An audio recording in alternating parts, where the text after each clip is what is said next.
Bom, Não, Sérgio, com então deixa eu certeza. te fazer logo uma pergunta bem interessante. Qual a vantagem, na sua opinião, tecnicamente falando, do ponto de vista jurídico, entre investir em fundos e não diretamente em ativos? Interessante, legal. Bom, é importante, primeiramente, esclarecer que todo investimento tem sua vantagem e sua desvantagem, né? Então, já que a gente colocou aqui vantagens, vamos colocar as vantagens do fundo, na minha opinião, do ponto de vista jurídico. Acho que a primeira delas, e talvez uma das mais importantes, é o conhecimento do gestor, né? Quer dizer, você está entregando o seu patrimônio para uma pessoa que efetivamente entende do assunto e sabe aonde ele vai colocar aquilo, vai alocar os seus recursos. Por que eu digo isso? Porque esse gestor certamente tem um time jurídico também. Ele não pensa só em investimentos o tempo todo. Ele tem uma análise de risco, inclusive jurídica. Então, quando a gente para pensar, por exemplo, eu vou comprar um imóvel. Eu tenho 2 milhões de reais, eu quero comprar um imóvel. Bom, você pode comprar um imóvel de 2 milhões, dois de um, quatro de 500 mil, enfim, você vai ter que ficar com o ônus de administrar isso. O ônus dessa administração tem custo, no mínimo, vai ter uma imobiliária por trás, né? Você vai ficar com o ônus da vacância desses imóveis. Se for um só, então, não tem nem o que falar. Você vai ficar com o ônus da vacância desse imóvel, e enquanto ele estiver vago, você vai ter que pagar os custos dele, IPTU, se for um caso de condomínio, condomínio, manutenção, imóvel sempre dá manutenção, seja ele qual for, tem que pintar, tem que desentupir cano, tem que trocar torneira que está vazando, enfim, todas essas questões acabam ficando para você. E, além disso, você tem a possibilidade também de inadimplência. Então, você tem um inquilino lá, então o inquilino não está pagando, não quer sair e está deteriorando o imóvel. Então, nesse aspecto, um fundo de investimento em imobiliário, por exemplo, né, ele tem um time para isso. Ele tem um time que vai te garantir que, em caso de inadimplência de um locatário, por exemplo, eles vão tomar as medidas imediatamente, né? Medidas rápidas, normalmente eficazes, inclusive. Eles têm contratos bem elaborados, porque eles têm um lado jurídico importante, né? Uma assessoria jurídica importante para isso. É, você não vai ter a vacância, né? Você não está colocando seus 2 milhões de reais num único imóvel, você está colocando 2 milhões de reais num fundo que está investindo em diversas coisas diferentes. Dentre elas, inclusive, você pode estar participando de um investimento enorme, um lançamento imobiliário, em uma região que você não teria condições de investir sozinho, é, lajes comerciais, shopping centers, que são coisas que o investidor, pessoa física, com um valor mais modesto, não teria condições de chegar na ponta e investir sozinho. Então, o fundo de investimento te traz essa segurança de que o gestor tem uma equipe, não só jurídica, mas enfim, tem uma equipe enorme. Além disso, por exemplo, você pega, já que a gente está no fundos imobiliários, eu vou continuar com um exemplo. No caso dos fundos imobiliários, por exemplo, os rendimentos são isentos de imposto de renda, né? Que a depender do valor do aluguel que você recebe em um imóvel ou em 10 imóveis, você vai entrar na faixa tributável mais alta lá de 27,5% do imposto de renda, né? Então, você tem diversas vantagens aí tributárias, vantagem de mitigação de risco, você não está colocando o teu dinheiro todo num lugar só, você está colocando o teu dinheiro num fundo de investimento que está diversificando as opções, não só em relação a se é comercial ou se é residencial, mas também se é lançamento de imóvel novo, se é compra e venda, se é locação, enfim, tem fundo de papel imobiliário. Então, tem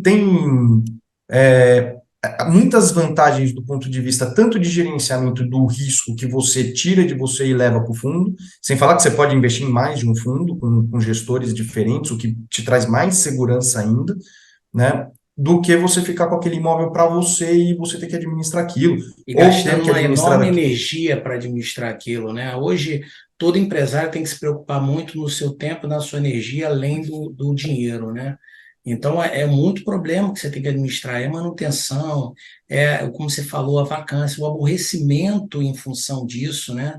Quando a pessoa, inadimplência que tem, porque hoje você coloca uma pessoa, eu tive um imóvel, o Sérgio, para você ter ideia, que o cara chegou, pagou a administradora, os 3 primeiros meses, né, como calção.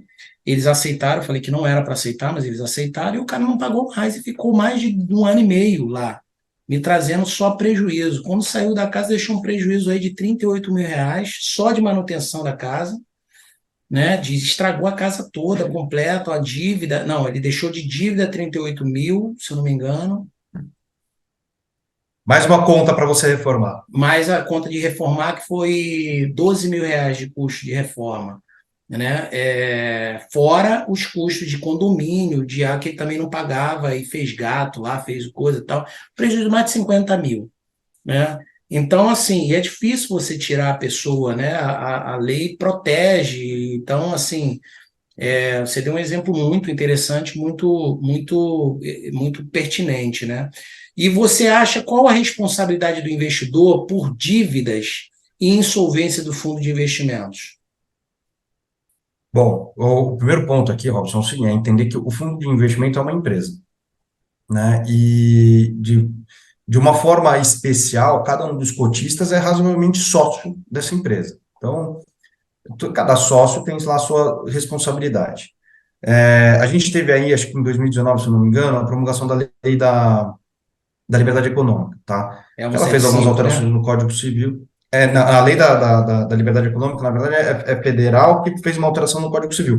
A 175 é a resolução da CVM que vem em linha com a lei da liberdade econômica, Perfeito. tá? Ela vem justamente para atualizar a resolução anterior, que é a 555, E validar. para conseguir conciliar aí os novos regramentos, digamos assim, ou a consolidação de alguns regramentos que, na verdade, já eram aplicados, para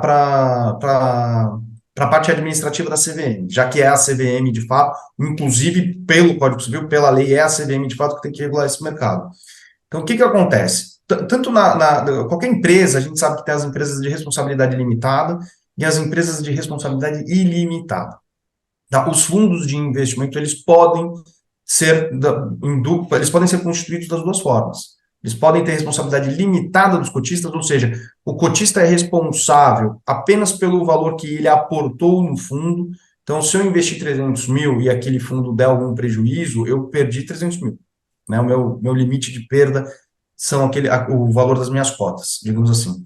Mas se o fundo não tiver a responsabilidade limitada, eu posso eventualmente ser chamado a compor o pagamento de dívidas desse fundo. Claro que dentro dos limites da minha cota. Então, se eu tinha lá 0,3% de cotas do fundo, eu posso ser convocado a pagar 0,3% do prejuízo que este fundo deu, além de perder o que eu já tinha investido, tá?